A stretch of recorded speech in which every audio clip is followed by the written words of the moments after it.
কি হয়। আমি ওকে শাস্তি দিয়েছি, আমি ওকে মুক্ত করে আনবো। না, আমার মাকে আমি প্রচন্ড ঘৃণা করি।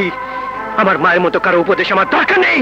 আমি কারো জন্য কত চেরাবো, আমার কি দায় পড়েছে। তার উপাধির শেষ নেই। কেউ বলে বিউটি কুইন, কেউ বলে ঢাকাই সিনেমার সম্রাজ্ঞী, কেউ আবার তাকে ডাকেন মহানায়িকা বলে। অভিনয় গুণে নিজেকে অতুলনীয় করে তুলেছেন শাবানা। হ্যাঁ, বাংলাদেশের অতুলনীয় কিংবদন্তি অভিনেত্রী শাবানার জন্মদিন আজ। 1952 সালের এই দিনে চট্টগ্রামের রাউজান উপজেলায় ডাবুয়া গ্রামে জন্মগ্রহণ করেছেন শাবানা।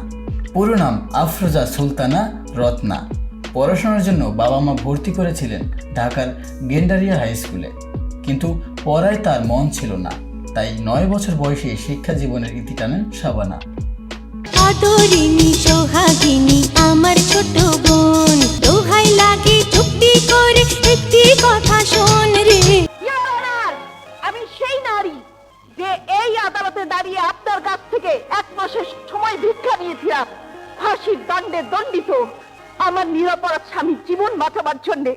মাত্র 1 সেকেন্ডের ব্যবধানে জীবন আর মৃত্যুর মাঝখান থেকে আমার স্বামীকে আমি ফিরিয়ে এনেছি। 1962 সালে মাত্র 10 বছর বয়সে শিশু শিল্পী হিসেবে সিনেমায় আত্মপ্রকাশ করেন শাবানা। সিনেমার নাম ছিল নতুন সুর। ওই সময় তিনি রত্না নামেই অভিনয় করতেন। এরপর তালাশ সহ বেশ কয়েকটি সিনেমায় নৃত্যশিল্পী ও অতিরিক্ত শিল্পী হিসেবে অভিনয় করেছিলেন তিনি।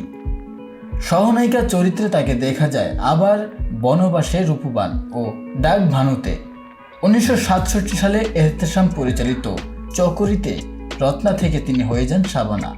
বাংলা ও উর্দু ভাষায় নির্মিত এই সিনেমা ছিল খুবই ব্যবসা সফল। এরপর থেকে আর শাবানাকে পেছনে ফিরে তাকাতে হয়নি। 3 দশকের ক্যারিয়ারে নাইম, রাজ্জাক, আলমগীর, ফারুক, জসিম, সোহেল রানার সঙ্গে জুটি বেঁধে শাবানা উপহার দেন জনপ্রিয় ক্ষমতা নেই মা, আমার মা হবার ক্ষমতা নেই, আমি বন্ধা মা। শাবানা কাজ করেছেন বলিউডের রাজেশ খান্নার বিপরীতেও।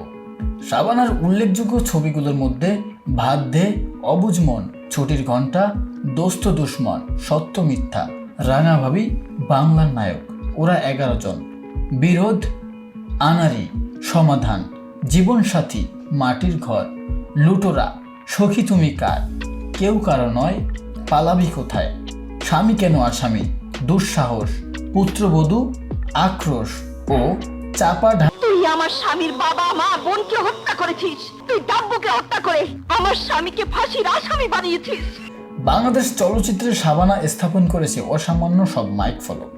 অনবদ্য অভিনয়ের জাদুতে দর্শকদের যেমন মুগ্ধ করেছেন, তেমন ভারী করেছে পুরস্কারের শোকেসও। কেবল অভিনেত্রী হিসেবেই 10 বার জাতীয় চলচ্চিত্র পুরস্কার পেয়েছেন শাবানা। এছাড়াও প্রযোজক হিসেবে একবার এবং সর্বশেষ আজীবন সম্মাননা পেয়েছেন এই নন্দিত অভিনেত্রী। 1997 সালে শাবানা অজানার কারণে হঠাৎই বিদায় নেন চলচ্চিত্র থেকে। 2000 সাল থেকে বসবাস করেন যুক্তরাষ্ট্রে। এরপর বাংলাদেশে ফিরলেও তার আর ফেরা হয়নি রূপালী পর্দায়। আজ গুণী এই অভিনেত্রীর জন্মদিনে কাজী এগ্রো টিভির পক্ষ থেকে রইল অনেক অনেক শুভেচ্ছা। শুভ জন্মদিন শাবানা। কেউ তো জানে না কখন যে কার কি হয়।